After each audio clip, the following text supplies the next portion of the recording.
벌써 4월 마지막 주일이고요. 부활절을 지난 첫 주일이기도 합니다.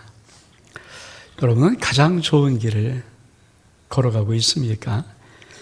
인생은 걸어가는 길입니다. 우리가 아기 때는 아빠 손잡고 엄마 손잡고 걸어갑니다. 조금 크면은 이제 누나 손잡고 또 형 손잡고 동생 잡고 걸어갑니다. 근데 초등학교만 들어가도 중학교 들어가도 손이 바뀌죠. 이제는 친구들의 손을 잡고 걸어갑니다. 그 결혼하면은 사랑하는 아내, 사랑하는 남편의 손을 잡고 인생을 걸어갑니다. 늙어서는 자식의 손을 잡고 인생을 걸어갑니다. 잡을 손이 없을 때 그것을 고독이라고 합니다. 사람들은 사람들의 손을 잡을 수 없을 때 할 수 없이 반려견, 반려묘, 개나 강아지나 고양이의 손을 그것조차도 잡으려고 애를 씁니다. 여러분, 사람의 일생에서 잡을 손이 없어서 혼자 걸어가는 길이 사실은 가장 힘들고 외로운 길입니다. 지금 여러분은 어떤 인생의 길을 걸어가고 있습니까? 또 누구의 손을 잡고 그 인생을 걸어가고 있습니까?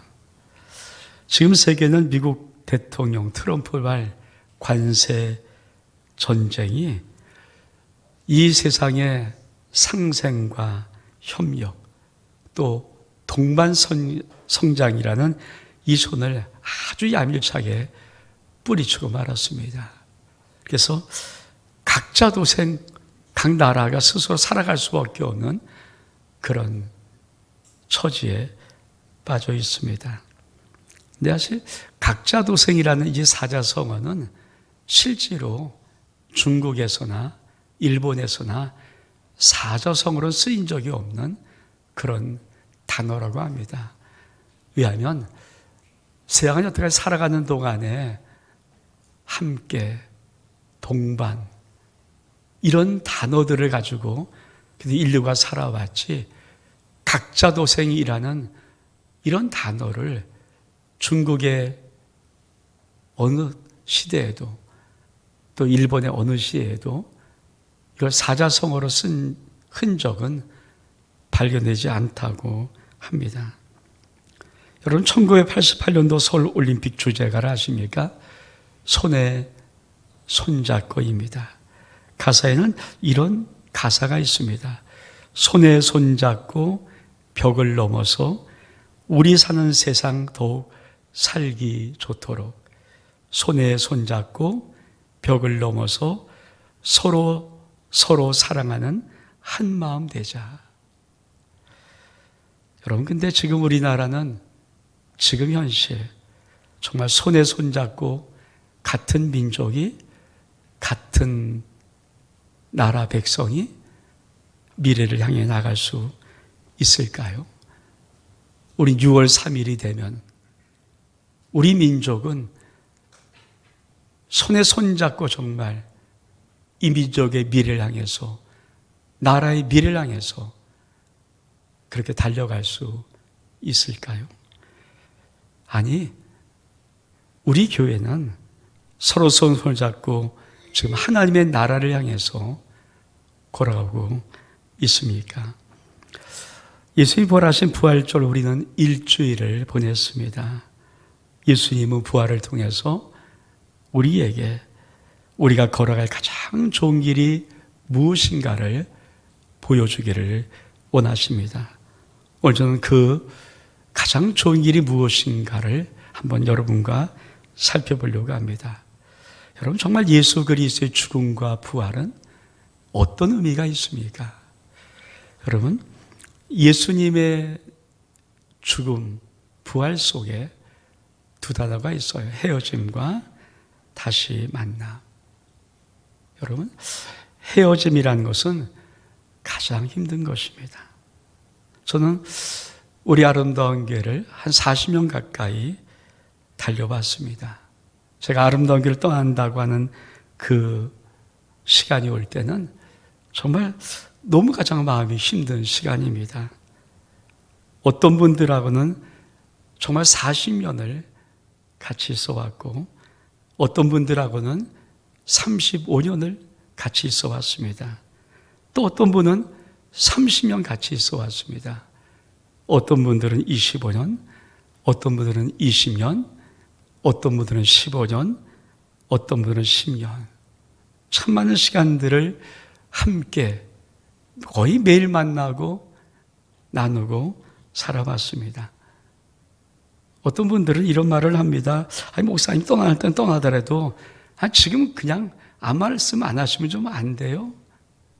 근데 뭐 남아있는 여러분들은 상관이 없겠지만 떠나가는 마음을 정한 저에게는 사실은 헤어짐의 시간이 딱 왔을 때 무자르도 딱 자르고 굿바이 하고 그렇게 할 수는 없을 것 같아요. 그 마음이 안 되는 거예요. 그래서 미리 몇 년 전부터 계속해서 이렇게 저렇게 마음으로 은퇴를 준비하고 있는 것입니다. 우리 교육자들은 참 한국교회에서는 특이하게 30년 이상 함께 있어 왔어요.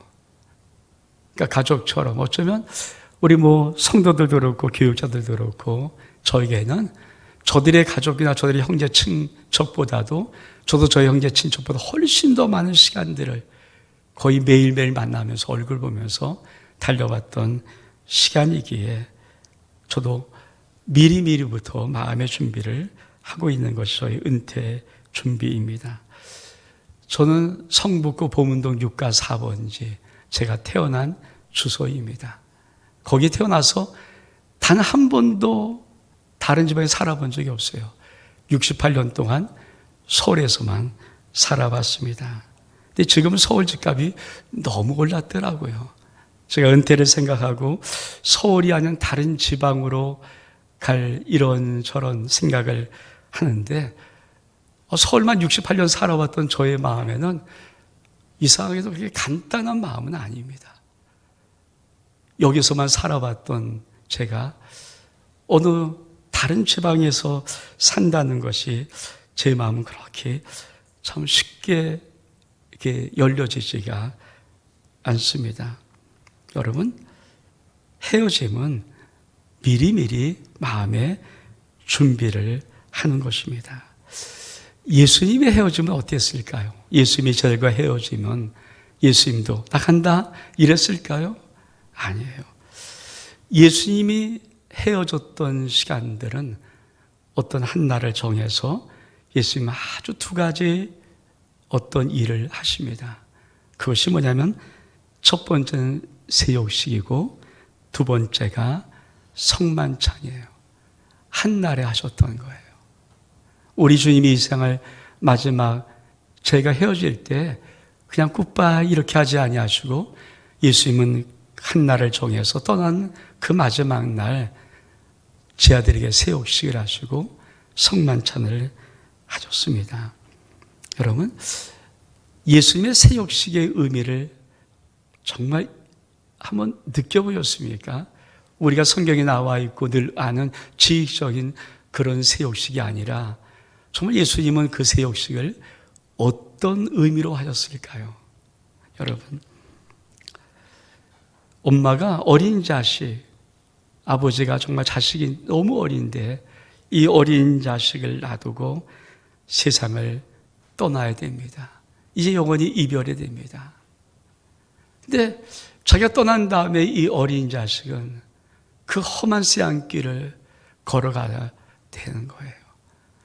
여러분, 그 엄마가 그 험한 쇠안길을 걸어가는 그 자식의 발을 마지막 씻어줄 때 여러분, 뭐라고 말하면서 어떤 마음으로 씻어줄까요? 사실은 미안해라는 마음이에요.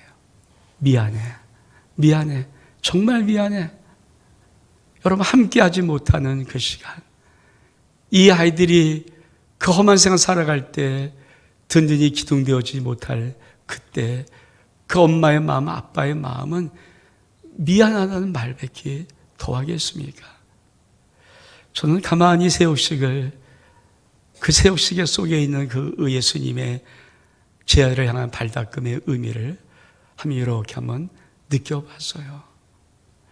여러분, 예수님은 제 아들 앞에서 죽은 자를 살리고 무리를 걷고 오병을 일으키고 38년 된 병자를 일으키고 문둥병을 치유하고 여러분 눈 먼 자를 다 띄우는 그런 기적을 행하셨을 때 제 아들이 얼마큼 환호성지르며 와했겠습니까?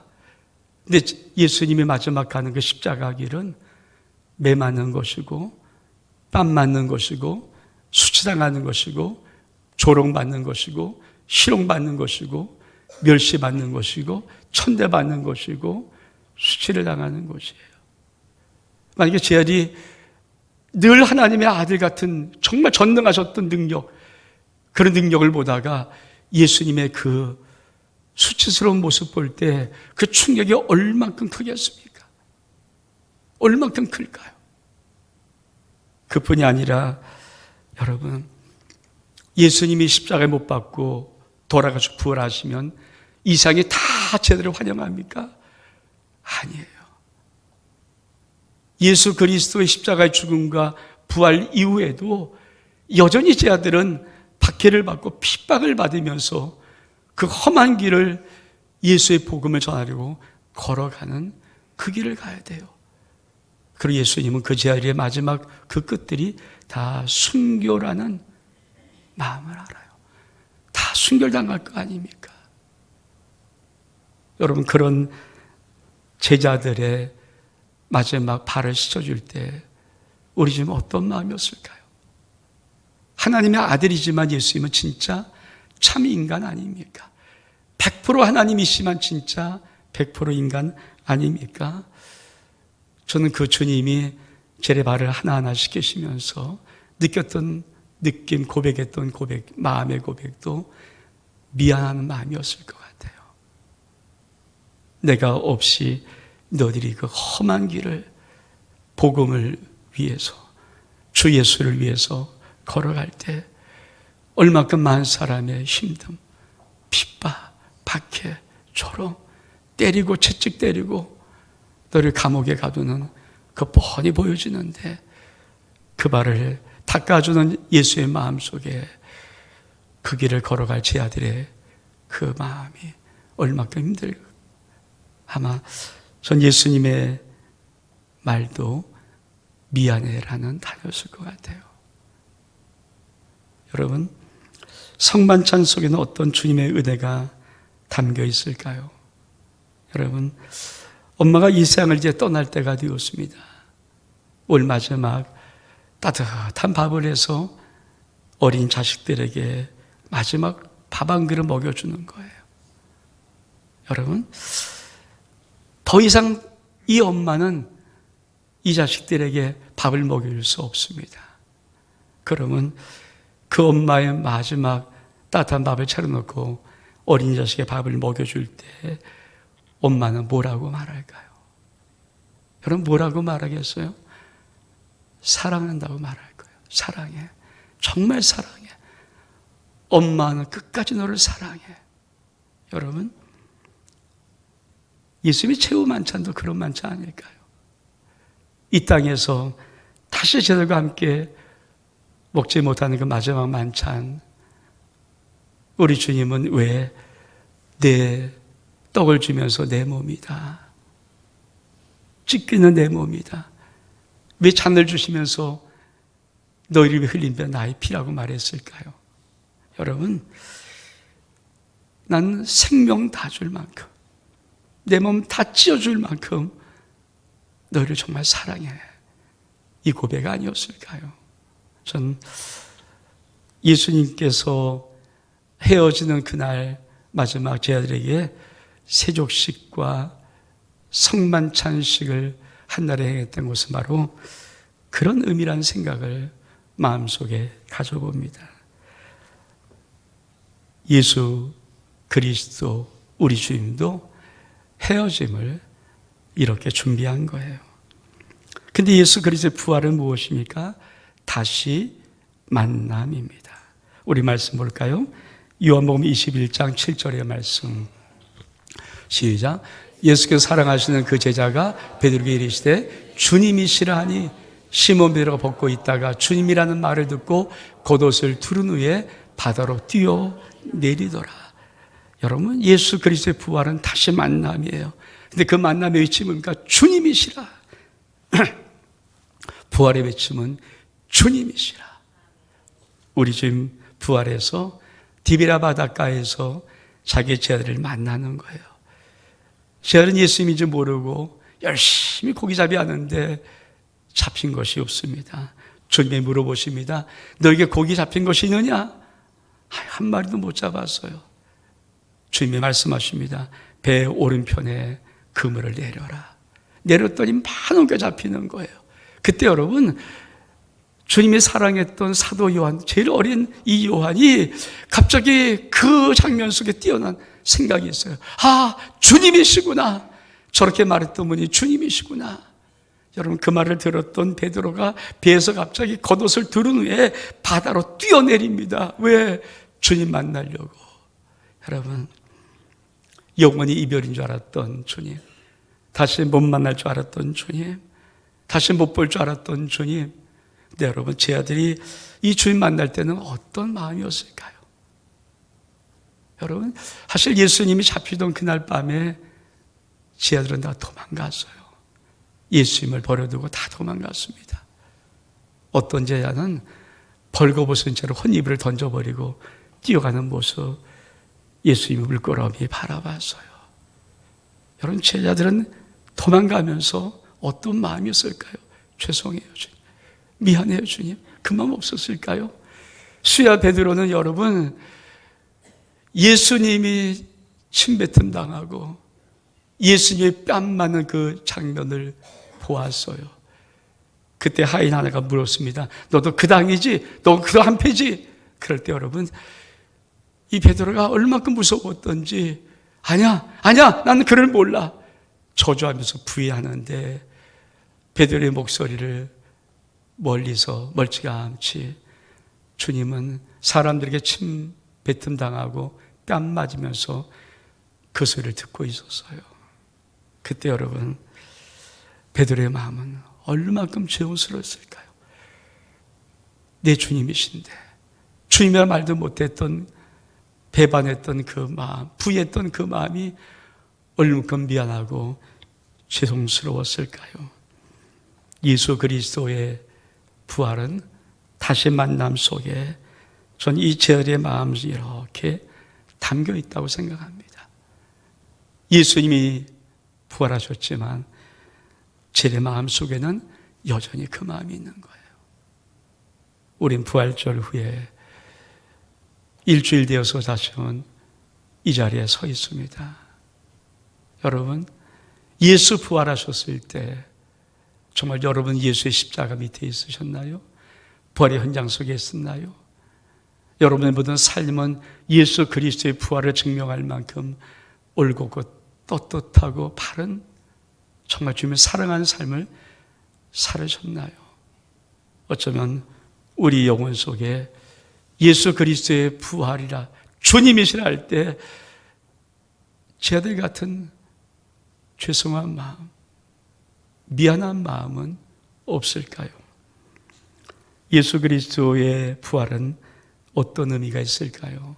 3년 반을 넘어서 영원히 함께라는 마음이에요. 우리 한번 말씀 보겠습니다. 마태복음 28장 2절의 말씀 시작. 볼지어다 내가 세상 끝날까지 너희와 항상 함께 있으리라 하시니라. 예수께서 부활하신 다음에 제자들을 만났을 때 예수님도 제자들도 뭐라고 마음이 교감됐을까요? 예수님도 우리 헤어지지 말자. 제자들도 이제 안 헤어질래요. 이제 다시 안 헤어질래요. 여러분 그렇잖아요. 사랑하는 사람을 진짜 만나고 꼭 잡을 수 있다면, 다시 놓지 않고 잡을 수만 있다면, 그래서 정말 만났다면은 여러분 그 마음의 교감이 다시는 헤어지지 않으려는 그 마음 있지 않겠습니까? 그 마음 있지 않겠습니까? 그렇잖아요. 다시 헤어지지 않고 싶은 마음, 다시는 헤어지지 않고 싶은 마음. 저도 가끔은 우리 어머니를 생각합니다. 그리고 우리 어머니가 만약에 다시 살아서 오신다면 전 정말 꼭 잡고 엄마 다시 헤어지지 말자 그러고 싶어요. 계실 때 몰랐는데 헤어지고 나니까 왜 이렇게 마음이 힘든지 저도 가끔 우리 엄마 생각날 때마다 정말 우리 어머니 살아계시고 돌아오시면 손 꼭 잡고 다시 헤어지지 않겠다 이 말하고 싶은 마음이 있을 거예요. 근데 여러분, 예수님과 제 아들 그런 마음 없었을까요? 주님도 마찬가지로 다시 헤어지지 말자, 제 아들도 주님 우리 다시 헤어지지 말아요, 다시 헤어지지 말아요 이런 말하고 싶었던 그 제 아들. 왜 성령이 오셔야 될까요? 성령이 오시는 것은 정말 어떤 의미가 있을까요? 우리 말씀 보겠습니다. 요한복음 17장 17절 18절 말씀 시작. 그는 진리의 영이라 그 너희와 함께 거하시며 또 너희 속에 계시겠음이라. 내가 너희를 그와 같이 버려두지 아니하고 너희에게로 오리라. 그렇습니다. 예수님은 성령이 오신 것은 다른 의미가 아니에요. 내가 너희에게 오는 거야. 이게 성령이 오신 유일한 목적이에요. 성령이 우리에게 임하는 것은 딱 하나예요. 우리 주님 마음속에 내가 너에게 오는 거야. 다시 헤어지지 않는 거야. 다시는 헤어지지 않는 거야. 우리 영원히 이제 함께 하는 거야. 이것이 예수 그리스도의 마음이에요. 주님께서 내가 영원히 너랑 영원히 함께 있을게. 사랑의 그 마음이 바로 성령이 오시는 것입니다. 여러분, 우리 주님은 다시 오세요. 그럼 우리가 뭘 하기를 원하실까요? 우리 주님은 우리들에게 망부석 사랑, 다시 오실 주님을 정말 네가 사랑한다면 끝까지 기다릴 수 있니? 아마 그렇게 묻고 싶을 거예요. 우리 한번 망부석 한번 읽어볼까요? 시작. 절개거든 아내가 집을 떠난 남편을 기다리다가 죽게 되었다는 전설적인 돌. 우리나라에 몇 곳이 있다. 바닷가도 있고 산에도 있고 망부석. 사랑 남편이 바다에 나가서 고기 잡으러 갔는데 안 돌아오는 거예요. 이 아내가 그 바다를 바라보고 바다를 모르고 언제 올리나 혼자 기다리다가 결국은 돌이 되어 있는 그 망부석. 우리나라의 이곳저곳에 망부석이라는 전설적인 돌이 있어요. 근데 여러분, 우리나라뿐이 아니더라고요. 제가 이렇게 동남아 가서도 보면 그 나라에도 이 사랑하는 사람을 기다리는 망부석의 전설이 있는 데가 여러 곳 있습니다. 여러분, 주님이 다시 오면서 우리들에게 제일 원하는 게 뭘까요? 너 끝까지 나를 변하지 않고 기다릴 수 있니? 여러분, 정말 여러분 끝까지 예수님을, 다시 오실 주님을 기다릴 수 있습니까? 부활하신 우리 주님이 다시 오실 약속하시고 하늘나라 가셨는데 정말 여러분 끝까지 그 주님을 배반하지 않고 비하지 않고 기다릴 수 있습니까? 주님이 그래서 꼭 우리가 묻고 싶은, 꼭 정말 묻고 싶은 질문이 있어요. 우리가 좀 말씀 읽어볼까요? 요한 21장 15절부터 17절까지 말씀 시작. 요한들 시모나 내가 이 사람들보다 나를 더 사랑하느냐. 시작. 또 이르시되, 두 번째 이르시되 요한들 시모나 내가 나를 사랑하느냐. 세 번째 이르시되 요한들 시모나 내가 나를 사랑하느냐 하시니. 주님이 정말 베드로에게 물었던 질문이지만 우리에게 묻고 싶은 것은 저거예요. 너 나 사랑하니? 너 정말 나 사랑하니? 정말 너 나 사랑하니? 여러분, 예수 그리스도의 부활절 후 일주일 딱 왔는데 주님이 여러분에게 넌 정말 나 사랑하니 물어보시면 여러분 마음속에는 주님 사랑한다는 고백이 정말 있습니까? 여러분 정말 진짜 사랑하십니까? 주님이 오실 때, 다시 오실 때 기다리면서 주님 바라는 우리들의 마음속은 딱 하나예요. 너 정말 배반하지 않고 배신하지 않고 나 사랑하니? 우리가 말씀 볼까요? 아가서 8장 6절입니다. 시작. 넌 나를 도장같이 마음에 품고 도장같이 팔에 두라. 사랑은 중같이 강하고 질투는 수월같이 잔인하며 불길같이 일어나니 그 기세가 여호와의 불과 같으니라. 넌 나를 도장같이 마음에 품고 도장같이 팔에 두라는 이 말의 뜻은 마음 깊이 새기고 간직해라. 소중히 네 곁에 둬라. 여러분, 예수 그리스도의 부활 후에 일주일 지난 우리들의 마음속에 예수님을 사랑하는 마음이 소중히 우리 온 속에 간직되어 있습니까? 그리고 내 곁에 꼭 그 주님 두고 있습니까? 그리고 그것을 내가 맹세할 수 있습니까? 그게 저 말이에요. 넌 나를 도장같이 마음에 품고 도장같이 네 팔에 두라. 여러분, 그러면서 뭐라고 말씀하십니까? 오늘 하나님 말씀은 사랑은 죽음같이 강하다. 이 말 뜻은 아십니까? 사랑은 죽음같이 강하다고 해요. 이것은 죽음은 막을 수가 없어요. 이 땅에 어떤 사람도 죽음이 다가오는 것을 못 막아요.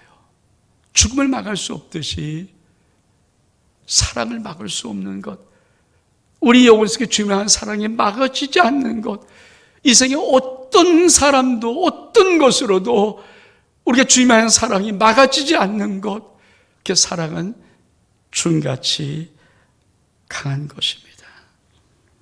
여러분, 고린도전서 12장은 사실은 성령의 은사장입니다. 그래서 성령의 9가지 은사가 쭉 나옵니다.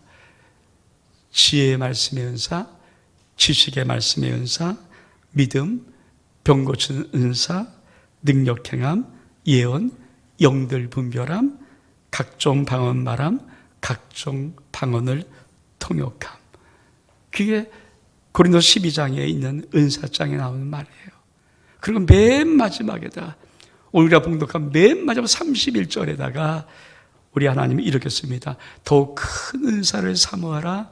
내가 가장 좋은 길을 너에게 보이리라. 그리고 고린도 13장을 우리는 알듯이 사랑장이에요. 사랑장. 여러분, 가장 좋은 길이 뭔지 아십니까? 사랑의 길이에요. 사랑으로 걸어가는 길. 우리 인생 속에 정말 내가 가장 좋은 길을 걸어가는 것은 사랑으로 걸어가는 겁니다. 그게 가장 좋은 길이에요. 여러분 지금 인생길을 가장 좋은 사랑의 길을 걷고 있습니까? 우리 일어서겠습니다.